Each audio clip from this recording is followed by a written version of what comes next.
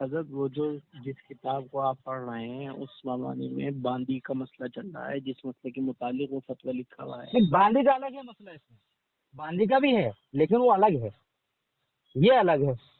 نہیں تو اگر یہ نہیں ہے تو پھر کیسے؟ یہ تو مجھے بھی سمجھ میں نہیں دیکھیے، آیا مسئلہ۔ میں آپ کو پورا بتا دیتا ہوں اس میں کیا کیا مسئلے لکھے ہوئے ہیں۔ ایک کام کریں، آپ ایک کام کریے، آپ جو جہاں پر کنفیوز ہے نا آپ مجھے واٹس اپ کریے، میں دیکھتا ہوں کیا لکھا ہوا ہے اس میں، ٹھیک ہے؟ میرا نمبر واٹس اپ پہ یہی ہے۔ نہیں، وہی تو بتا رہا ہوں میں آپ کو جو لکھا ہے، آپ کو عبارت پڑھ کر ہی بتا رہا ہوں میں اصل میں۔ اگر زنا کے لیے عورت کو کرائے پر حاصل کیا اور اس سے زنا کیا تو حضرت امام ابو حنیفہ رحمۃ اللہ علیہ کے نزدیک حد واجب نہیں ہوگی، اور اگر خدمت کے لیے اجرت پر حاصل کیا اور زنا کیا تو حد واجب ہوگی۔ یہ عبارت ہے پوری۔ تو یار بات سمجھ میں نہیں آ رہی میرے، یہ تو غلط بات ہو جائے گی۔ کلیئر چیز ہے، اب امام ہاں صاحب کا فتویٰ ہے اس پر، ہاں ٹھیک ہے؟ تو کسی عورت کو ہم نے اجارے پہ لیا، میں نے الیاس گمن صاحب کے ویڈیو میں بھی سنا تھا، انہوں نے بھی یہی چیز کو بیان کیا تھا، لیکن انہوں نے جو ہے یہ کہا تھا کہ جو اجرت ہم اس کو دے رہے ہیں عورت کو وہ اس کا مہر مثل ہوگا۔ کیسے ہو جائے گا تو بغیر نکاح کے؟ ہاں، تو پھر میں نے بولا یار یہ بھی بات اپنے کو سمجھ میں نہیں آ رہی ہے، تو اس کو سمجھنا بہت ضروری ہے، کیونکہ اگر کسی شخص کے پاس میں ایسی چیز جاتی ہے اور اس کو خواہش ہوتی ہے کسی عورت سے زنا کرنے کی، تو جی جی یہ تو جی عام بات ہے، یہاں پر آدمی آرام سے زنا ہاں کر لے گا تو۔ جی جی جی جی جی بالکل آپ صحیح کہہ رہے ہیں، یہ غلط بات ہے۔ اس طرح سے اگر کسی عام آدمی کے ہاتھ میں جائے گی اس کا غلط استعمال کرے گا۔ ہاں، تو اصل چیز تو کیا ہے، نام ابو حنیفہ رحمۃ اللہ علیہ ہاں کا ہے ادھر، ہاں فتویٰ ان کا ہے، مفتابی قول ہے، سمجھیں؟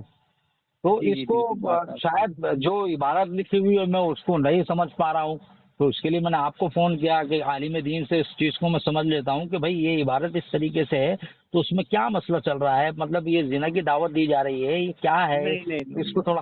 جی باندی کا جو مسئلہ ہے جیسا کہ آپ کہہ رہے ہیں وہ ایک الگ مسئلہ ہے، جس زمانے میں ہاں باندی کا حکم تھا۔ جی اب یہ کس طرح کا مسئلہ لکھا ہے انہوں نے، بہرحال میرے سامنے کتاب نہیں ہے، آپ پڑھ کر بتا رہے ہیں۔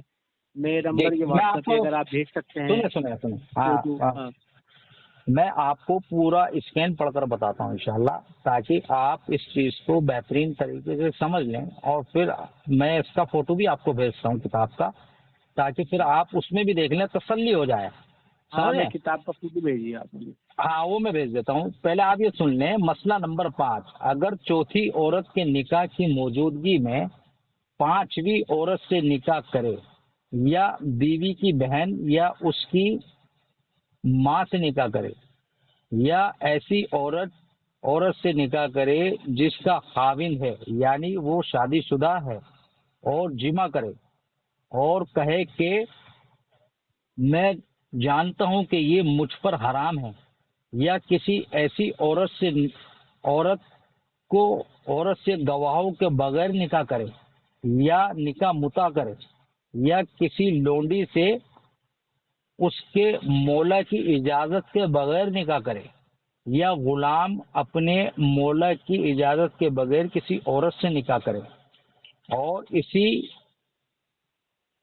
سے جمع کرے تو ان تمام صورتوں میں حضرت امام ابو حنیفہ رحمۃ اللہ علیہ کے نزدیک حد واجب نہیں ہوگی، اگرچہ وہ کہے کہ میں جانتا ہوں کہ یہ مجھ پر حرام ہے۔ مسئلہ نمبر 6، اسی طرح اگر کسی کسی ذی رحم مثلاً بیٹی، بہن، ماں، پھوپھی اور خالہ سے نکاح کرے، جمع کرے تو حضرت امام ابو حنیفہ رحمۃ اللہ علیہ کے نزدیک اس پر حد نافذ نہیں ہوگی، اگرچہ وہ کہے کہ مجھے معلوم ہے کہ یہ مجھ پر حرام ہے۔ ٹھیک ہے جی۔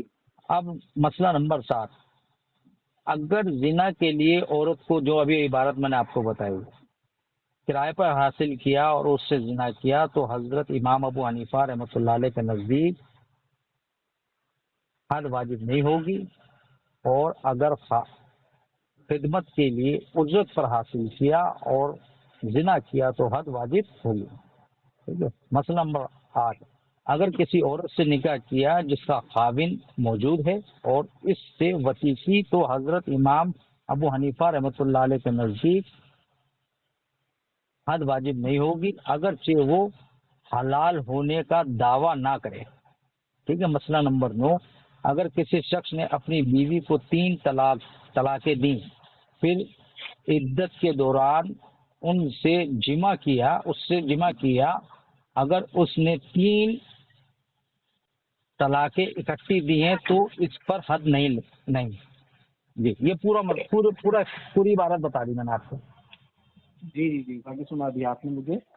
میں اس وقت بیٹھا ہوا ہوں کہیں، آپ مجھے اس کا فوٹو بھیج دیجیے، میں انشاءاللہ پوری تفصیل آپ کو واپس بھیج دوں گا، آپ فکر نہ کریں، ٹھیک ہے؟